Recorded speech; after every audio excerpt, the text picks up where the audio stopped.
Salut la Bulls Nation, bienvenue sur French Bulls TV. Ah, c'est pas passé loin, c'est vraiment pas passé loin. Défaite des Bulls 93-86 sur le parquet de Milwaukee pour débuter cette série de playoffs. Euh, mais quelle énergie, quelle intensité on a mis dans ce match-là pour essayer de les emmerder le plus possible, leur faire provoquer énormément d'erreurs, les faire déjouer et s'offrir une chance tout simplement. Euh, Pas dès le début, pas dès le début, hein. Le premier quart-temps c'est une catastrophe. On se fait ouvrir dans absolument tous les sens. D'entrée, tu vois Vucevic qui colle Giannis à la ligne des 3 points.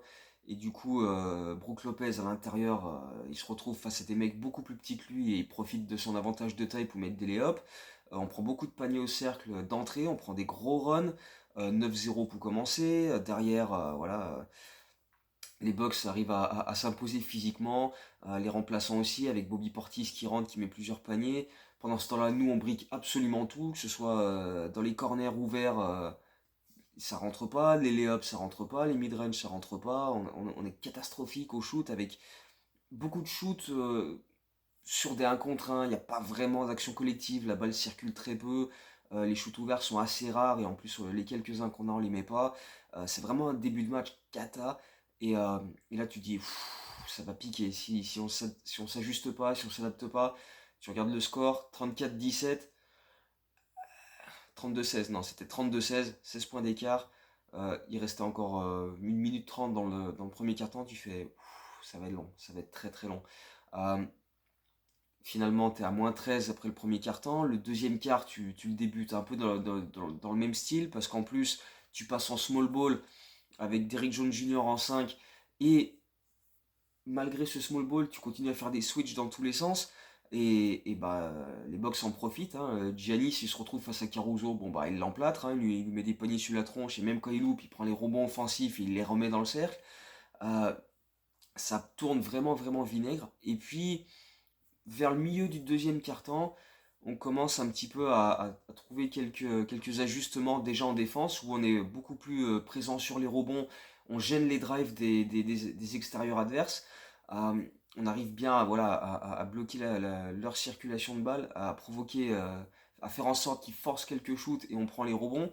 Et de l'autre côté, on provoque plusieurs lancers francs, avec Zach LaVine, avec Demar DeRozan notamment, qui font quelques voyages sur la ligne. Patrick Williams y va aussi, Vucevic aussi. Et du coup, voilà, déjà, ça casse le chrono, ça nous permet de souffler, on met quelques points.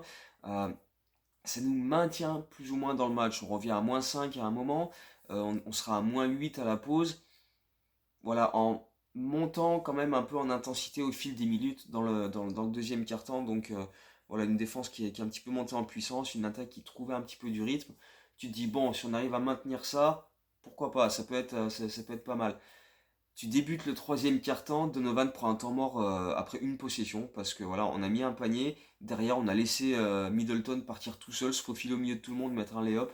Donovan n'a pas du tout aimé.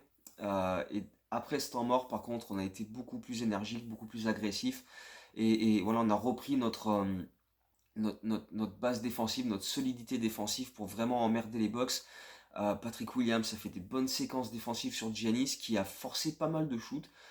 C'était assez étrange d'ailleurs, il prenait des fadeaway lignes de fond, des 3 points. Tant qu'on l'empêche d'aller au cercle, moi j'ai pas de problème avec Giannis qui prend des shoots à 6, 5 mètres. Vas-y, il va peut-être en rentrer quelques-uns, mais il va en louper plus qu'il va en mettre. Donc voilà, je préfère ça plutôt que sous le cercle à claquer des dunks de barbare comme ça lui arrivait 2 3 reprises quand même. Parce que bon, bah voilà, tu peux pas l'empêcher tout le temps d'aller au cercle. Mais voilà, dans ce troisième quart-temps, il a pris des shoots difficiles et encore une fois, on a été très très bon pour sécuriser les rebonds et ensuite on a foncé de l'autre côté et derrière Vucevic nous a sorti le grand jeu, rebond offensif, lay-up, mid-range, bon post-up, 3 points tête de raquette pour égaliser à 64-64. Et derrière, c'est Kobe White qui nous met devant pour la première fois dans ce match avec un 3 points puis un lay-up en contre-attaque. On mène de 5 points, ce sera notre meilleur moment du match.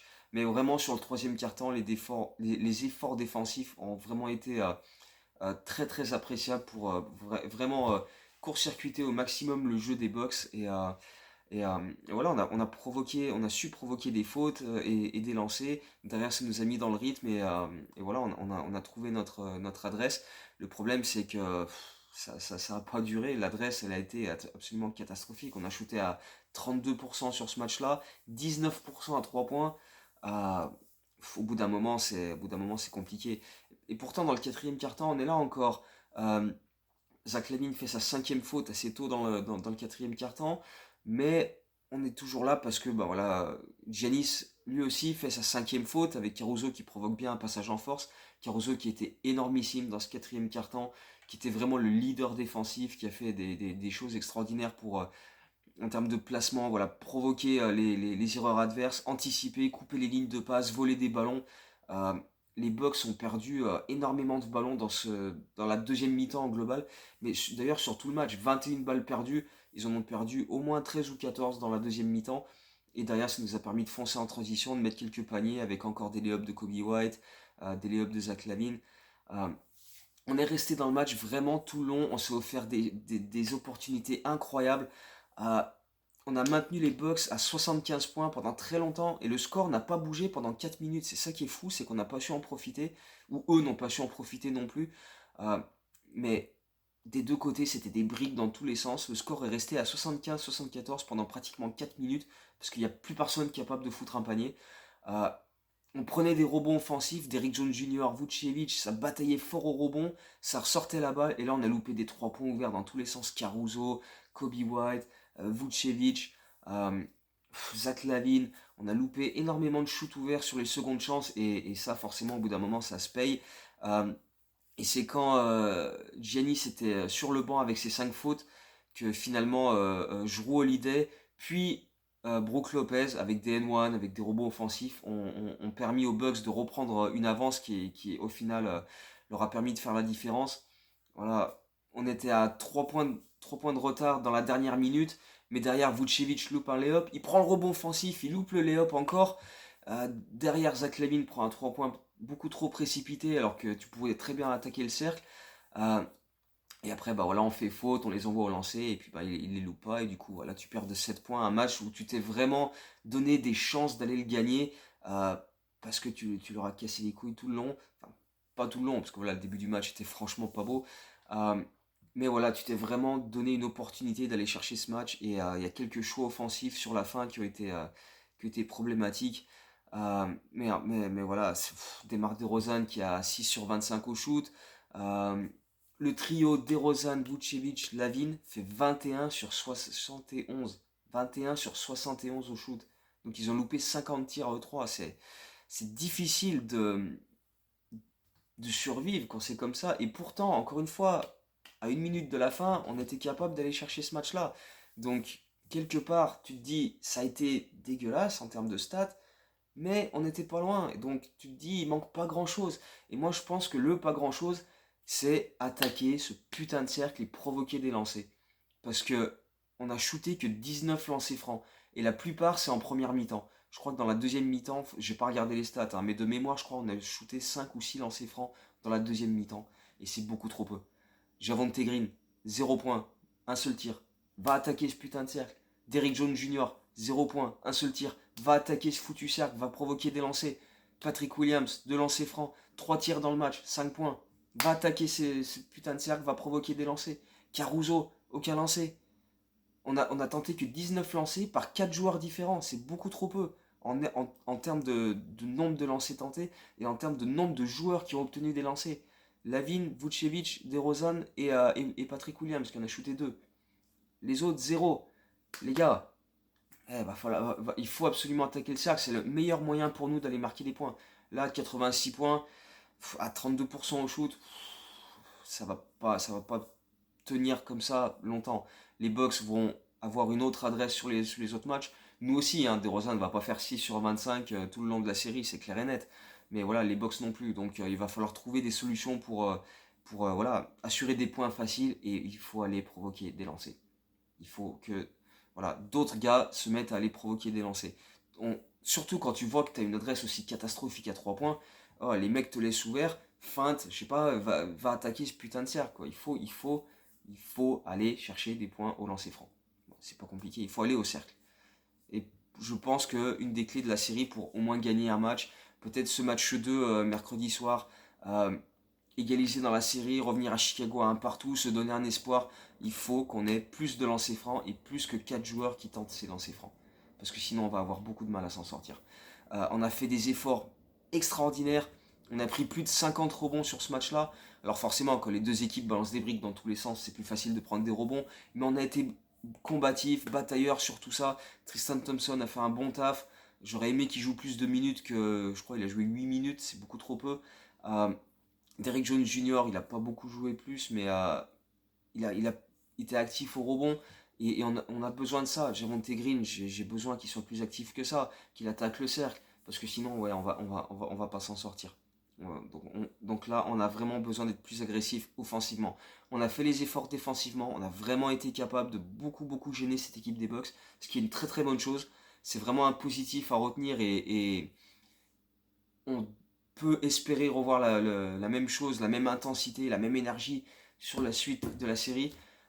Mais il faut qu'offensivement on soit capable d'aller chercher des points faciles au cercle, sinon ça va être compliqué. Patrick Williams aussi, soit plus agressif. 3 tirs. Non, Patrick Williams, il faut au moins qu'il prenne 10 tirs. C'est hors de question de voir Williams à 3 tirs et Kobe White à 10-12 tirs. Il faut que les deux soient autour des 10-12 tirs. Mais voilà. Sinon c'est beaucoup trop compliqué. Surtout quand tu as tes trois stars qui vendangent autant de shoots, quoi. Tu peux pas ensuite avoir tes autres options qui prennent aussi peu d'initiative et de tir. Donc voilà, il faut que non seulement nos stars règlent la mire, euh, mais il faut aussi que les gars derrière prennent des responsabilités et attaquent ce foutu cercle, encore une fois. Ça va être le leitmotiv, ça va être le mot d'ordre, rabâcher aux entraînements là jusqu'à mercredi, attaquer ce putain de cercle, parce que c'est comme ça qu'on va s'offrir les meilleures chances de s'en sortir. Euh, donc voilà. Après, voilà, encore une fois, il y a beaucoup de positifs à retenir de ce match. J'ai beaucoup aimé la défense de Vucevic, par exemple. Euh, Par rapport à ce qu'il nous montrait sur les derniers matchs, et globalement sur l'ensemble de la saison. Mais là, il était présent sur les aides, il était bien placé, dans le bon timing. Euh, il n'est pas mordu. Tu vois, quand Giannis prenait des shoots à 5-6 mètres, il levait le bras juste, mais il contestait pas plus que ça. C'était juste pour gêner. Il était actif au rebond, il a quand même pris 17 rebonds, 8 rebonds offensifs. Euh, Bon match de Vucevic dans l'ensemble. Il a tourné à 33% au shoot, mais voilà, le reste de l'équipe aussi, donc tu peux difficilement le blâmer. Caruso a été phénoménal, Kobe White a fait des bons passages, euh, mais voilà, je veux que le banc et les autres joueurs hors le trio de stars attaquent le cercle et provoquent des lancers. Franchement, j'aimerais voir 7 à 8 joueurs avec au moins 2-3 lancers francs tentés dans ce match 2. Ce serait quand même déjà un signe positif en termes d'évolution et d'ajustement. Et je pense que le staff le voit aussi et va voilà, faire passer le message et faire en sorte que ce soit un des ajustements majeurs pour le match 2. En tout cas, je l'espère. Euh, donc voilà, match 2, mercredi soir, live tweet, je serai là, j'espère que vous serez là aussi. On va se faire ça ensemble et ça va être sympa à suivre. On va espérer aller chercher cette victoire à l'extérieur pour égaliser dans la série, revenir à Chicago avec le momentum et de la confiance. Pas simple, hein, évidemment, face aux champions en titre, qui sont capables voilà, de gérer les petits détails, faire la différence dans les moments clés. Mais, mais voilà, je pense qu'avec ce qu'on a montré au match 1 et quelques ajustements, on est capable de encore plus les faire chier et aller chercher ce match 2. Donc voilà, espérons pouvoir vivre ça ensemble mercredi soir, ce sera cool. Je crois qu'il est à 3h30 le match en France, donc c'est tard ou tôt, suivant les versions. Mais voilà, il faut qu'on y soit, il faut que ce soit intense. Euh, donc voilà. Euh, on va se quitter rapidement avec le quiz. Dans la dernière vidéo, la question était qui a le record du nombre de 3 points inscrits sur un match pour les Bulls en playoff. C'était Mac Dunleavy qui l'avait fait dans un match face aux Wizards dans une série de playoffs 2014 qui passe franchement inaperçue parce qu'on s'est pris un 4-1 assez violent. Mais le seul match où on a gagné, Dunleavy avait mis 8 paniers à 3 points et de mémoire il avait mis 35 points et on avait battu les Wizards. Mais c'était une série où pourtant on avait l'avantage du terrain et on s'était fait désosser parce qu'on est arrivé dans ces playoffs complètement cramé, on n'avait plus d'énergie, plus de force. On avait tellement bataillé pour se qualifier et garder l'avantage du terrain qu'il n'y avait plus rien dans le moteur une fois en playoff. Donc bon. Euh, mais voilà. Et cette fois-ci la question. Alors, qui entre Joachim Noah et Dennis Rodman a pris le plus de rebonds pour les Bulls en playoff? Voilà. Lequel des deux a pris le plus de rebonds sous le maillot des Bulls dans sa carrière en playoff? Donc voilà. Et on se retrouve donc très rapidement après le match 2 pour débriefer ce match 2 en espérant une victoire. Mais voilà, encore une fois, comme je l'ai dit, si on attaque ce putain de cercle et qu'on garde notre intensité et notre énergie défensive avec des bons contests sur les drives adverses, avec de la présence au rebond, on a une chance. Franchement, après le match 1, je suis encore plus optimiste sur le fait qu'on va pas prendre un sweep. Si on continue ces efforts défensifs là, on va pas prendre de sweep. Donc voilà, espérons que dès le match 2, on s'évite ce traumatisme. Voilà, donc d'ici là, voilà, d'ici la prochaine vidéo, portez-vous bien, à très bientôt, et comme toujours, go Bulls, encore plus que d'habitude, go Bulls, ciao.